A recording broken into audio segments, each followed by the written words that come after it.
बहुत समय पहले प्राचीन भारत में सिद्धार्थ गौतम नाम के एक राजकुमार का जन्म हुआ था। वो बहुत ही अमीर और राजसी जिंदगी जीते थे।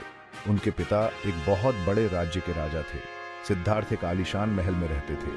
उनके पास सब कुछ था जो वो चाहते थे, लेकिन फिर भी उस युवा राजकुमार को लगता था कि कुछ कमी है। अपने धन और आराम के बावजूद उन्हें एहसास हुआ कि सच्ची खुशी तो इन सब चीजों से परे है। वो जिंदगी को गहराई से समझना चाहते थे। उनका दिल महल की दीवारों से परे का अर्थ ढूंढ रहा था। सिद्धार्थ एक सुरक्षित जिंदगी जीते थे, महल के बाहर की कठोर सच्चाइयों से दूर। एक दिन उनकी जिज्ञासा बढ़ गई। वो महल से बाहर निकलकर शहर की गलियों में घूमने लगे। वो जो देख रहे थे उससे वो हैरान रह गए। पहली बार सिद्धार्थ ने दुहक को इतने करीब से देखा। उन्होंने एक बूढ़े आदमी को देखा जिसका शरीर समय से बिल्कुल कमजोर हो गया था। उन्होंने एक बीमार व्यक्ति को देखा जो दर्द और बीमारी से तड़प रहा था। फिर उन्होंने एक अंतिम यात्रा देखी जो किसी अपने की मौत का शोक मना रही थी। इन घटनाओं ने उनको अंदर तक हिलाकर रख दिया। सिद्धार्थ को एहसास हुआ कि दुहक तो जीवन का एक अभिन्न अंग है। वो बहुत परेशान हुए। राजकुमार वापस महल लौट आया। उनका दिल इन नई सच्चाइयों से भारी था। दुख के वो दृश्य सिद्धार्थ को अंदर तक परेशान कर रहे थे। वो अब जीवन और मृत्यु के बारे में सच्चाई को नजरअंदाज नहीं कर सकते थे। महल का आराम उन्हें खाली और व्यर्थ लग रहा था। वो जानते थे कि उन्हें दुख को खत्म करने का रास्ता खोजना होगा, सिर्फ अपने लिए नहीं बल्कि सभी के लिए। एक रात सिद्धार्थ ने एक बहुत बड़ा फैसला लिया। उन्होंने अपनी ऐशो आराम की जिंदगी को छोड़ने का फैसला किया। उन्होंने महल, अपनी पत्नी और अपने नवजात बेटे को छोड़ दिया। सिद्धार्थ ज्ञान की तलाश में और उस दुख को दूर करने के लिए जो उन्होंने देखा था, एक आध्यात्मिक यात्रा पर निकल पड़े। सिद्धार्थ कई वर्षों तक पूरे भारत में घूमते रहे। उन्होंने अलग अलग शिक्षकों और गुरुओं से ज्ञान प्राप्त किया। उन्होंने ध्यान और संयम के कठोर तरीके अपनाए। सिद्धार्थ का मानना था कि अपने शरीर को कष्ट देकर वो अपने मन को इच्छाओं और मोह से मुक्त कर सकते हैं। वो एक तपस्वी की तरह रहे। उनके पास कुछ भी नहीं था और वो भोजन के लिए भीख मांगते थे।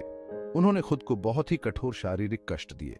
हालांकि सिद्धार्थ ने पाया कि इतने सालों की इस कठोर तपस्या के बाद भी वो ज्ञान के करीब नहीं पहुंच पाए थे। अपनी तपस्या से निराश होकर सिद्धार्थ को एहसास हुआ कि सच्ची मुक्ति खुद को कष्ट देने में नहीं है। उन्होंने एक मध्यम मार्ग की तलाश की जो भोग और अभाव के बीच संतुलन बनाए। एक दिन वो एक पीपल के पेड़ के नीचे बैठ गए, जिसे अब बोधि वृक्ष के नाम से जाना जाता है, और उन्होंने तब तक ध्यान करने का फैसला किया जब तक उन्हें ज्ञान प्राप्त न हो जाए। जब सिद्धार्थ गहरे ध्यान में बैठे थे तो उन्हें प्रलोभनों और शंकाओं का सामना करना पड़ा। उन्होंने अपने दृढ़ संकल्प से इन बाधाओं को पार कर लिया। 39 दिनों तक लगातार ध्यान करने के बाद सिद्धार्थ को ज्ञान की प्राप्ति हुई। उसी क्षण उन्हें बुद्ध के रूप में जाना जाने लगा, जिसका अर्थ है जागृत व्यक्ति। सभी प्राणियों के लिए करुणा से भरे हुए बुद्ध ने अपना नया ज्ञान बांटने का फैसला किया। उनकी शिक्षाओं ने दुहक से मुक्ति का मार्ग बताया। उनकी शिक्षाओं की नींव 4 आर्य सत्यों पर आधारित है। पहला आर्य सत्य मानता है कि दुख जीवन का एक अभिन्न अंग है। हम कई रूपों में दुहक का अनुभव करते हैं: शारीरिक पीड़ा, भावनात्मक परेशानी और मृत्यु की अनिवार्यता। दूसरा आर्य सत्य यह बताता है कि दुहक मोह और तृष्णा से उत्पन्न होता है। हम क्षणिक सुखों, संपत्ति और यहाँ तक कि जीवन से भी चिपके रहते हैं। तीसरा आर्य सत्य आशा प्रदान करता है। इसमें कहा गया है कि मोह और तृष्णा को समाप्त करके दुख को दूर किया जा सकता है। चौथा आर्य सत्य मुक्ति के मार्ग को प्रकट करता है, जिसे अष्टांगिक मार्ग के रूप में जाना जाता है। अष्टांगिक मार्ग नैतिक आचरण, मानसिक अनुशासन और ज्ञान के लिए एक व्यावहारिक मार्गदर्शिका है। यह नियमों का एक समूह नहीं है जिसका आंख बंद करके पालन किया जाए, बल्कि जीवन जीने का एक तरीका है जिसे धीरे धीरे विकसित किया जाना चाहिए। यह मार्ग सम्यक दृष्टि और सम्यक संकल्प से शुरू होता है। हमें दुनिया को स्पष्ट रूप से देखना चाहिए, भ्रम और हानिकारक इरादों से मुक्त होकर।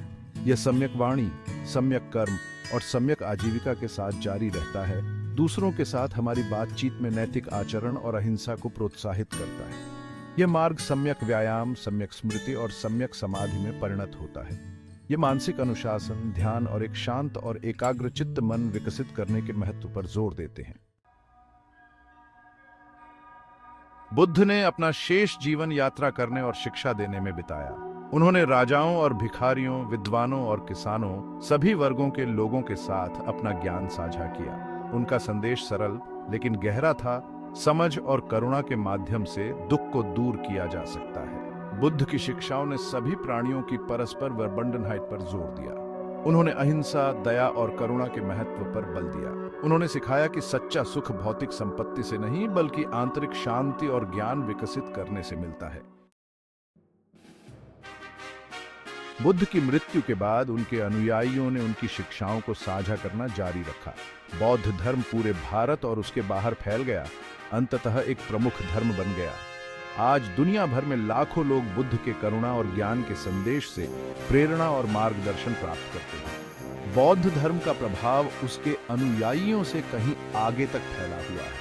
अहिंसा, सहिष्णुता और क्लीन कॉन्शियंस के इसके सिद्धांत सभी पृष्ठभूमियों के लोगों के साथ प्रतिध्वनित होते हैं। बुद्ध की शिक्षाएं जीवन की चुनौतियों से निपटने और स्थायी शांति पाने के लिए कालातीत ज्ञान प्रदान करती हैं।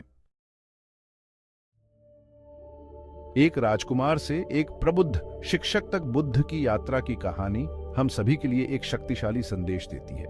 यह हमें याद दिलाती है कि सच्चा सुख और संतोष बाहरी परिस्थितियों में नहीं बल्कि आंतरिक शांति और ज्ञान विकसित करने में निहित है। ज्ञान प्राप्ति का मार्ग सभी के लिए खुला है, चाहे उनकी पृष्ठभूमि या मान्यता कुछ भी हो। करुणा, क्लीन कॉन्शियंस और समझ का अभ्यास करके हम भी अपने भीतर स्थायी शांति और खुशी पा सकते हैं और एक अधिक सामंजस्यपूर्ण दुनिया में योगदान दे सकते हैं।